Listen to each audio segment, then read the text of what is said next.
Hello दोस्तों, मेरा नाम धीरेन्द्र कुमार और मैं फिर से एक साइंस स्पीडी का पेज नंबर 5 और 4 तक करवा चुके थे, तो 5 पेज नंबर को करवा रहे हैं। देखिए, पहला क्वेश्चन कहता है हवा में ध्वनि का वेग कितना होता है। पहला नंबर,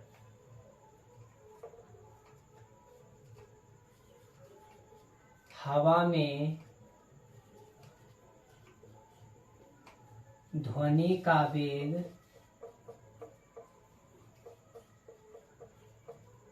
कितना मीटर पर सेकेंड होता है। कितना मीटर पर सेकेंड होता है। हवा में ध्वनि का वेग कितना मीटर पर सेकेंड होता है। तो इसका सही आंसर है 332 मीटर पर सेकेंड। और दूसरा क्वेश्चन है कि ब्लीचिंग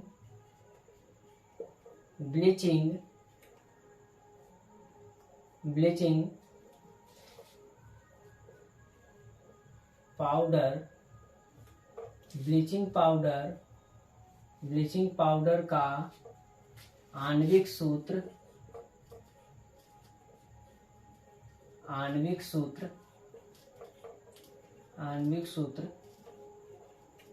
क्या होता है।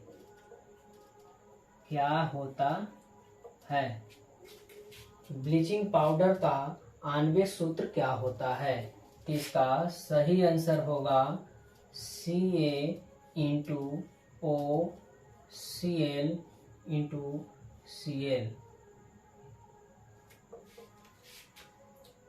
तीसरा नंबर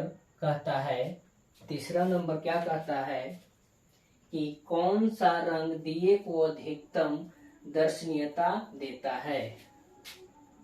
कौन सा रंग दिए को अधिकतम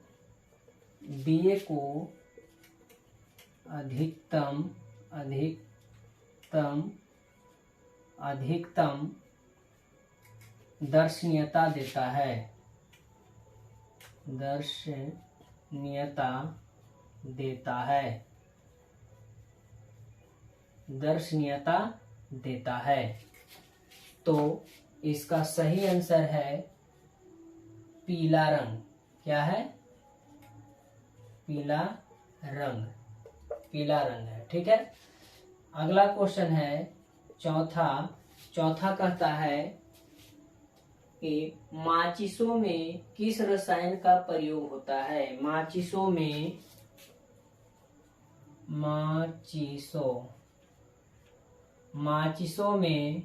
किस रंग का प्रयोग होता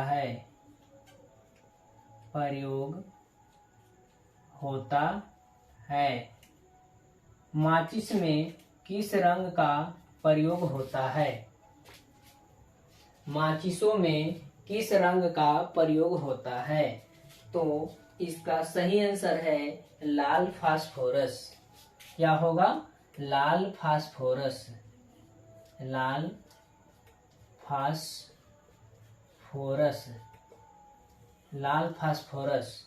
क्या यूज होता है। तो माचिसों में किस रंग का प्रयोग होता है। तो लाल फास्फोरस का प्रयोग होता है। पांचवा नंबर कहता है कि क्लोरोफॉर्म बनाने के लिए क्या उपयोग में लाया जाता है। क्लोरोफॉर्म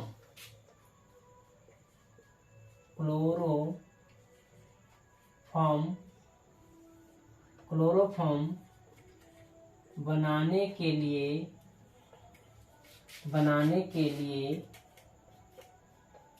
क्या प्रयोग किया जाता है। क्लोरोफॉर्म बनाने के लिए क्या उपयोग में लाया जाता है। क्या उपयोग में लाया जाता है, लाया जाता है। तो इसका सही आंसर है क्लोरोफॉर्म बनाने के लिए क्या उपयोग में लाया जाता है। तो इसका सही आंसर है इथिलीन।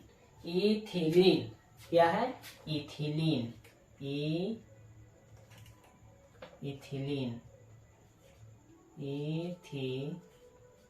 इथिलीन। इथिलीन क्या होता है?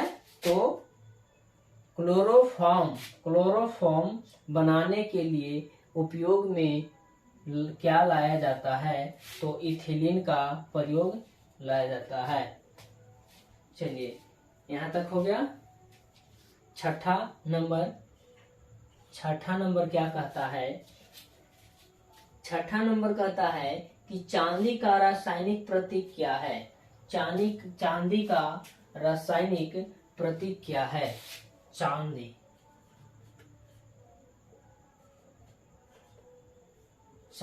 का रासायनिक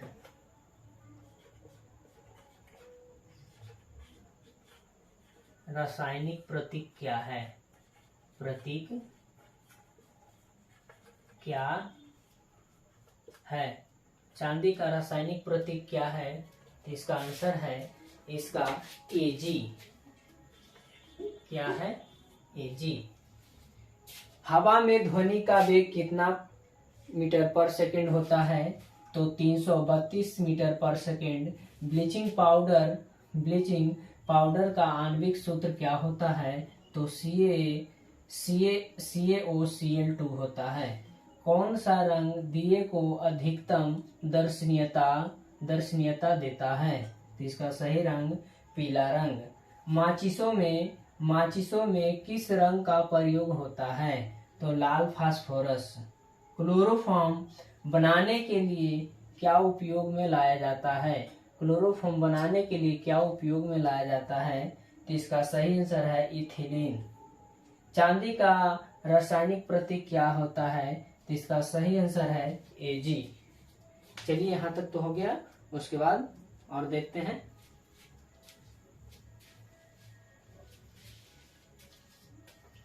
मिटाते हैं।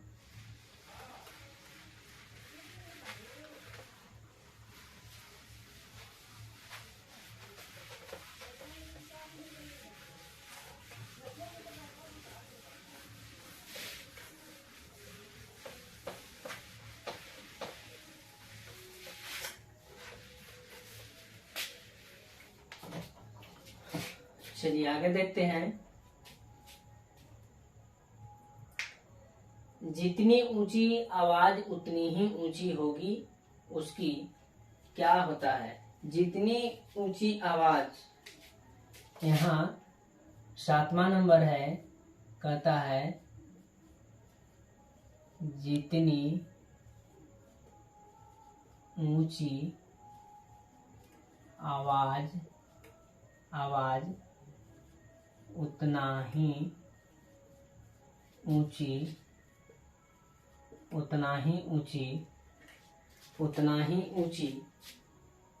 ही ऊंची होगी उसकी उतना ही ऊंची क्या होगी? उतना ही ऊंची उसकी क्या होगी? तो इसका आंसर है आवृत्ति। क्या है? आवृत्ति। कहता है कि जितनी ऊंची आवाज उतना ही ऊंची उसकी आवृत्ति होती है। ठीक है, जितनी ऊंची आवाज उतना ही ऊंची उसकी आवृत्ति होती है। 8वां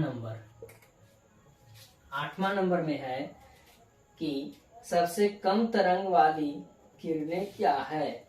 सबसे कम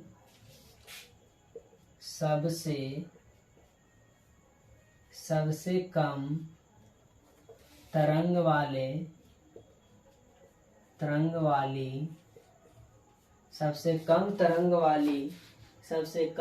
वाली किरणें क्या कहलाती है? सबसे कम तरंग वाली किरणें क्या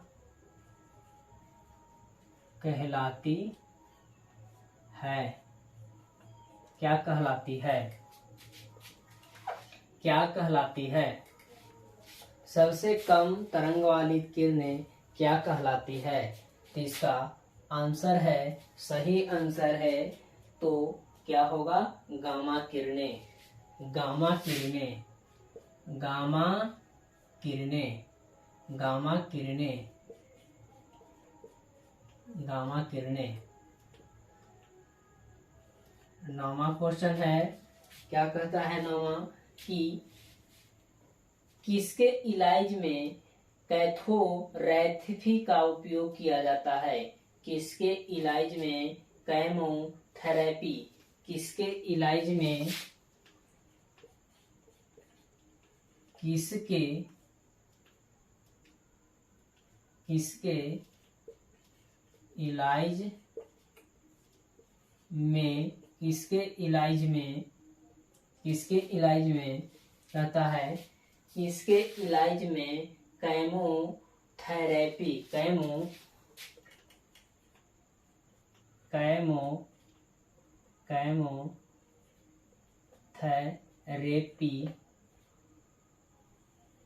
केमोथेरेपी का उपयोग किया जाता है? केमोथेरेपी का उपयोग किया जाता है। केमोथेरेपी का उपयोग किया जाता है, किया जाता है, किया जाता है कहता है। तो इसका सही आंसर क्या होना चाहिए? तो कैंसर। क्या है? कैंसर जो है, कैंसर में क्या होता है उपयोग? केमोथेरेपी का उपयोग कैंसर में किया जाता है। ठीक है, कैंसर में, कैंसर, कैंसर में, ठीक है ना, कैंसर में। 10वां है क्वेश्चन कि सबसे हाइलोजन जो कांच पर प्रहार करती है वो क्या कहलाती है? हाइलोजन जो, हाइलोजन जो कांच पर प्रहार करती है, कांच पर प्रहार करती है वो क्या है? करती है वो क्या है? क्या है? कहता है हाइलोजन जो कांच पर प्रहार करती है वो क्या है? वो क्या है? तो इसका सही आंसर है ओ ब्रोमीन। क्या होता है? Bromine, bromine, bromine, bromine. 11वां क्वेश्चन कहता है, 11वां क्वेश्चन क्या कहता है कि मानव नेत्र की दूरदृष्टि को क्या कहा जाता है? मानव नेत्र की, मानव नेत्र की दूरदृष्टि, दूरदृष्टि, मानव नेत्र की दूरदृष्टि को, दृष्टि को क्या कहा जाता है? कहा जाता, क्या कहा जाता है? ठीक है, मानव नेत्र की दूरदृष्टि को, दूरदृष्टि को क्या कहा जाता है? मानव नेत्र की दूरदृष्टि को क्या कहा जाता है? दूरदृष्टि, दूरदृष्टि को क्या कहा जाता है? तो hypermetropia, hypermetropia. Answer hypermetropia, ट्रोपिया, hypermetropia कहा जाता है। हाइपरमेट्रोपिया कहा जाता है। 12वां नंबर कहता है, 12 नंबर में क्या कहता है कि अक्रिय गैस परमाणुओं के सबसे बाहरी कक्षा में कितने इलेक्ट्रॉन होते हैं। अक्रिय गैस परमाणुओं के अक्रिय गैस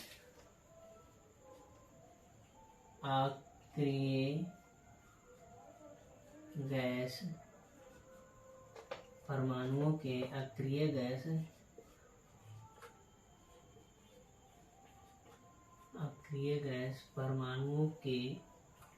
अक्रिय गैस परमाणुओं के सबसे बाहरी कक्षा में कितने इलेक्ट्रॉन होते हैं। अक्रिय गैस परमाणुओं के सबसे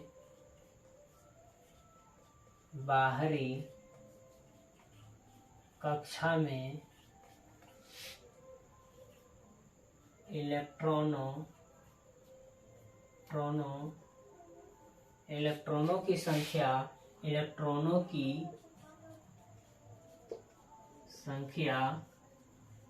कितना होता है। तो इसका आंसर है 8। कितना होता है? तो 8 होता है। चलिए देखिए यहां से, जितनी ऊंची आवाज उतनी ही ऊंची उसकी क्या होनी चाहिए, तो आवृत्ति इसका आंसर है। नेक्स्ट है कि सबसे कम तरंग वाली किरणें क्या कहलाती है। सबसे कम तरंग वाली किरणें क्या कहलाती है। तो सबसे कम तरंग वाली किरणें क्या कहलाती है? गामा किरण। सबसे इलाज कहता है कि किसके इलाज में केमोथेरेपी का उपयोग किया जाता है। किसके इलाज में केमोथेरेपी का उपयोग किया जाता है। तो इसका आंसर है कैंसर रोग में। ठीक है।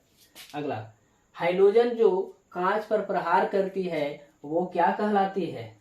हाइड्रोजन जो कांच पर प्रहार करती है वो क्या कहलाती है। तो इसका आंसर होगा ब्रोमीन। क्या होगा? ब्रोमीन होगा। मानव नेत्र की दृष्टि दोष को क्या कहा जाता है। मानव नेत्र की दृष्टि दोष को क्या कहा जाता है। तो हाइपरमेट्रोपिया कहा जाता है। हाइपरमेट्रोपिया कहा जाता है। अगला क्वेश्चन है, अक्रिय गैस परमाणुओं के सबसे बाहरी कक्षा में इलेक्ट्रॉनों की संख्या कितना होता है। अक्रिय गैस परमाणुओं के सबसे बाहरी कक्षा में इलेक्ट्रॉनों की संख्या कितना होता है। तो ये 8 होता है। चलिए आगे बढ़ते हैं।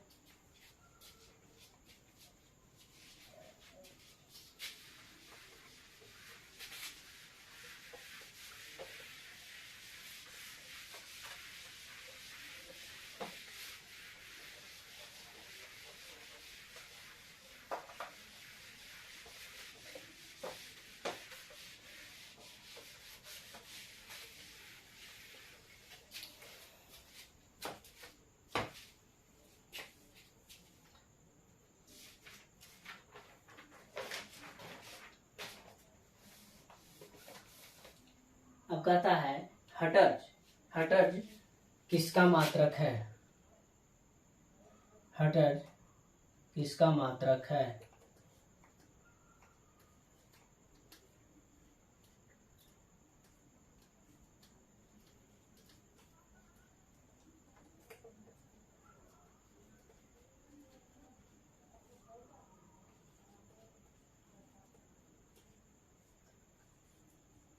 हटर्ज किसका मात्रक है। हटर्ज किसका मात्रक है। तो इसका सही आंसर है आवृत्ति। आवृत्ति को हटर्ज में मापा जाता है। ठीक है। 14 नंबर है। 14 नंबर क्या कहता है कि किस तापमान पर सेंटीग्रेड और फ़ारेनहाइट पैमाने का मान समान होता है। किस तापमान पर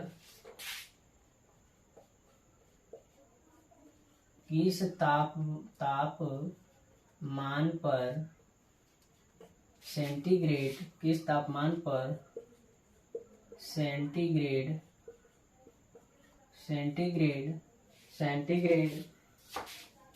और फ़ारेनहाइट और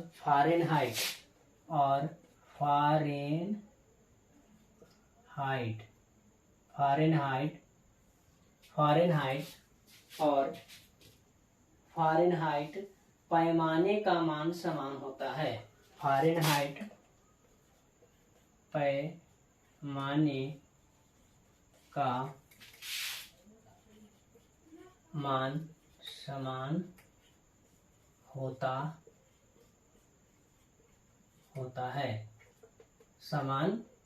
है। इसका आंसर होगा -40 डिग्री। कितना होगा? तो -40 डिग्री। ठीक है, -40 डिग्री। 15 नंबर क्वेश्चन है। 15 नंबर क्या कहता है कि डीएनए के मूल मात्रक को क्या कहते हैं? डीएनए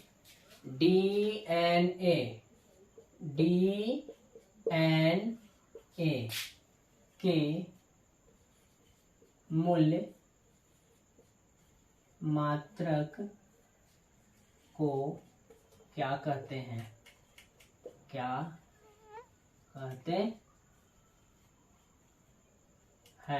मूल मात्रक को क्या कहते हैं? डीएनए के मूल मात्रक को कहते हैं न्यूक्लियोटाइड्स। न्यूक्लियोटाइड्स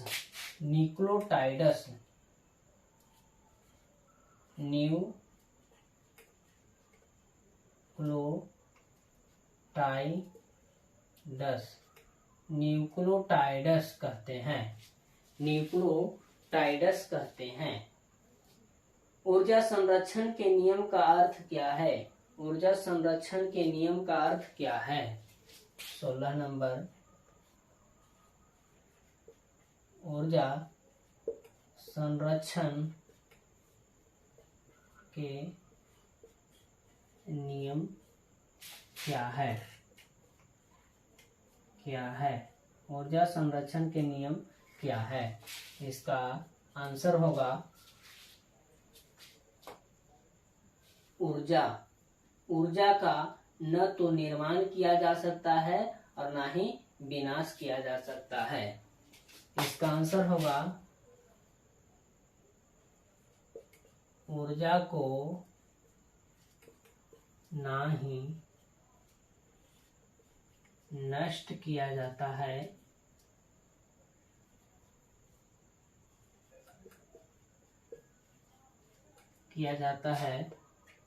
ऊर्जा के ना ही नष्ट किया जाता है और ना ही निर्माण किया जाता है। और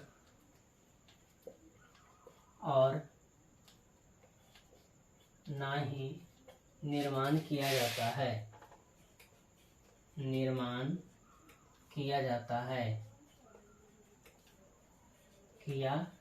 है बल्कि एक संरक्षण किया जाता है, बल्कि इसका संरक्षण किया जाता है, बल्कि इसका संरक्षण किया जाता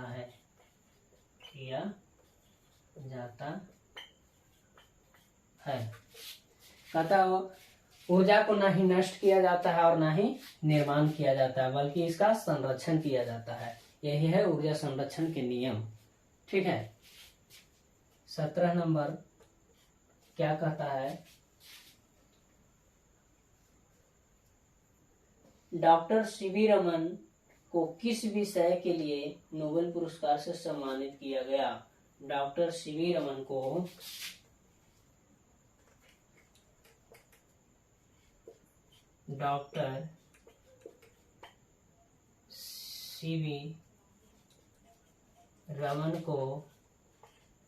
रमन को किस पुरस्कार से पुरस्कार से सम्मानित किया गया। पुरस्कार से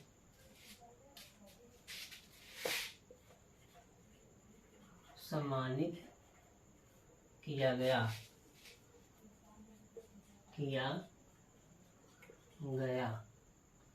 तो इसका आंसर है डॉक्टर सीवी रमन को किस नोबेल पुरस्कार से, यहाँ लिख देंगे किस नोबेल पुरस्कार से, किस नोबेल पुरस्कार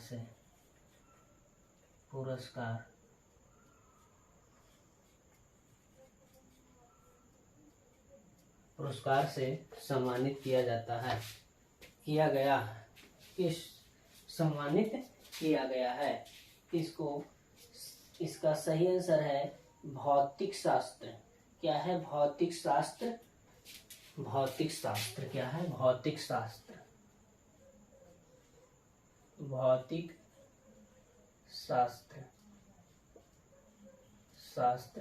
1930 में। कब किया गया था? 1930 को। चलिए तो दोस्तों, आज भर इतना ही है। आज का इतना ही है। पेज नंबर 6 तक हो गया है, तो कल 7 का देखा जाएगा। धन्यवाद।